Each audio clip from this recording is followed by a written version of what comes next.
చూడండి అసలు పర్ఫార్మెన్స్లో కూడా ఐర్లాండ్ వచ్చినా కూడా మన తెలుగు సాంగ్స్ మర్చిపోతలేరు.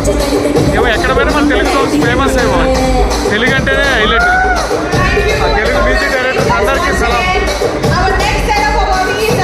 ఈ లెవెల్ ఉందనంటే నాకు నిజంగానే తెలియదు. ఐర్లాండ్ అన్నా తెలుగులో అదే సాంగ్స్ వినాలా, అదే ఎంజాయ్మెంట్ రావాలా. డీజే అంటే తెలుగులో సూపర్.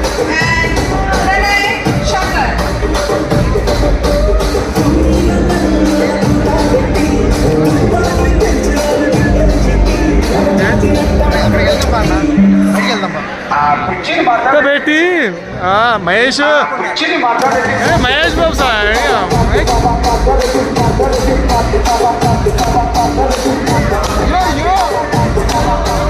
చూడండి ప్రతి ఒక్కరిని అల్లాడిపిస్తున్నాడు స్టేజ్ మీద కూడా. ఈ సాంగ్ రాగా డ్యాన్స్లే.